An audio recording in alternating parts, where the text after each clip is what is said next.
इस किताब में मार्का हक व बातिल के हवाले से शऊर व आगही आगे पहुंचाने के लिए करबला में पेश आने वाले वाक़यात व असबाब की पूरी तफसील दर्ज की जा रही है।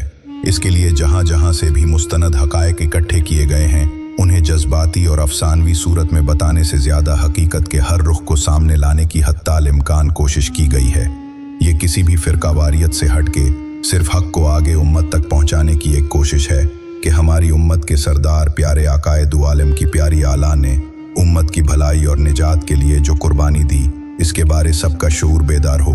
इस किताब में वाक़या करबला को मौज़ूआत के एतबार से बेहतर हिस्सों में तकसीम करके वाक़या का असल मतन बताने की कोशिश की गई है। किताब के आखिर में उन्हीं मौज़ूआत के एतबार से सवालात पर मबनी चंद मशक़ें भी दी गई हैं।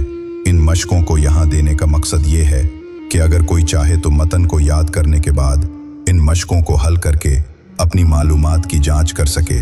मार्का हक व बातिल की इस काविश को पाया तकमील तक पहुँचाने के लिए जिन दीगर कुतुब से खुसूसी मदद ली गई, हम उन तमाम कुतुब के मुसन्निफ़ीन, इदारे और पब्लिशर्स के तहे दिल से मशकूर हैं। अल्लाह हमें हक़ को समझने और इसे आगे फैलाने की हिम्मत अता करे।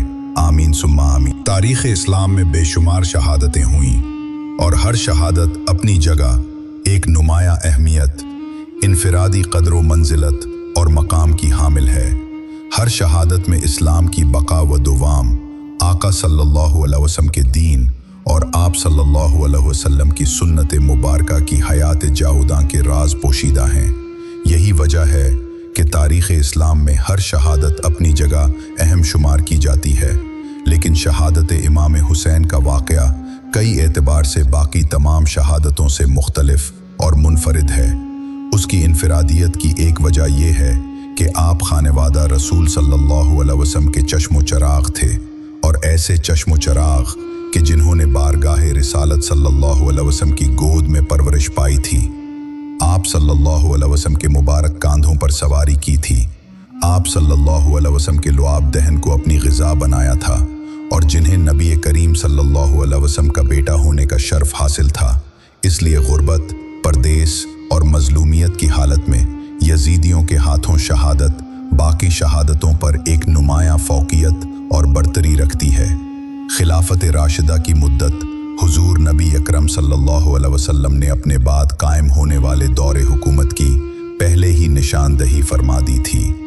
हज़रत सफ़ीना रिवायत करते हैं कि हुजूर नबी अकरम सल्लल्लाहु अलैहि वसल्लम ने फरमाया, मेरी उम्मत में खिलाफत 30 बरस तक रहेगी, फिर उसके बाद मुलूकियत होगी। हुजूर नबी अकरम सल्लल्लाहु अलैहि वसल्लम के फरमान के मुताबिक खिलाफत राशिदा आप सल्लल्लाहु अलैहि वसल्लम के बाद 30 साल तक होगी। इसके बाद दौरे मुलूकियत का आगाज़ होगा। खैर व फलाह पर मबनी तर्ज़ हुकूमत बदल दिया जाएगा, और उम्मत मुस्लिमा में सियासी इक़्तिदार की जो शक्ल राइज पाएगी वो मुलूकियत की सूरत में होगी। हुजूर अकरम सल्लल्लाहु अलैहि वसल्लम की पेशन गोई के मुताबिक हज़रत अबू बकर सिद्दीक़ 2 बरस 3 माह 10 दिन तक तख्त खिलाफत पर फायज़ रहे। फिर खलीफा सानी हज़रत उमर फ़ारूक ने 10 बरस 6 माह और 4 दिन तक इस मनसब को जीनत बख्शी। फिर खलीफा सालिस यानी तीसरे खलीफा हज़रत उस्मान गनी का दौर आया। आप 11 बरस 11 माह और 28 दिन तक खलीफा रहे। आपके बाद खलीफा चहारम हज़रत अली करमुल्लाहु वजह 4 बरस 9 माह तक इस आला मनसब पर फाइज रहे, और आप तबलीग दीन के लिए जो कुछ कर सकते थे बड़ी जान। हज़रत अली ने अपने दौर में तख्त खिलाफत मदीने मुनव्वरा से मुंतकिल करके कूफा में कायम कर लिया था। उसकी वजह यह थी कि हज़रत अमीर मुआविया का दारुल हुकूमत दमिश्क था, जो कि मदीना से बहुत दूर और लंबी मसाफत पर था। इस कदर दूर रहकर पूरी खिलाफत के इंतज़ाम व इंसराम में दुश्वारी होती थी। इसलिए इस दुश्वारी और इस इलाके में होने वाली मुसलसल बगावतों पर काबू पाने के पेश नज़र आप ने दारुल हुकूमत कूफा को मुंतखब फरमाया। जब हज़रत अली ने अपनी खिलाफत का मरकज़ कूफा करार दिया, तो वो जो ख़ुद को शयान अली का गिरोह कहलाने वाले थे, हर तरफ से समट कर हज़रत अली के कुर्ब के ख्याल से कूफा में जमा होने लगे, और कसरत के साथ उन्होंने कूफा में सुकूनत और रिहाइश इख्तियार की, और इस तरह कूफा शयान अली का मरकज़ बन गया। उस दौर में 4 जमातें वजूद में आईं, जिनमें से एक जमात ऐसी थी जिसने खुलकर हज़रत अली की हिमायत की, और बनु उमैया और दीगर शख्सियात की मुखालफत का ऐलान कर दिया। इस जमात ने खुद को शैयान की जमात करार दिया। वो इसी सियासी हिमायत की बिना पर आगे चलकर जमात शैयान अली करार पाई। याद रहे कि जो शैयान अली का नाम उस वक्त मारूफ हुआ, इससे फ़क़ही और मजहबी नुक्ते नज़र से वो शिया मकतब फ़िक्र मुराद नहीं था, जो बाद में बाकायदा फ़क़ा जाफरिया की तदवीन और तालीफ़ के बाद वजूद में आया, बल्कि इससे मुराद हज़रत अली और हज़रत अमीर मुआविया के दरमियान इख्तिलाफ के वक्त हज़रत अली की सियासी हिमायत के तौर पर पैदा होने वाला ग्रोह है। दूसरा तबका बनु उमैया की हिमायत पर वजूद में आया। पहले पहल यही दो ग्रोह आपस में मुतसादिम रहे।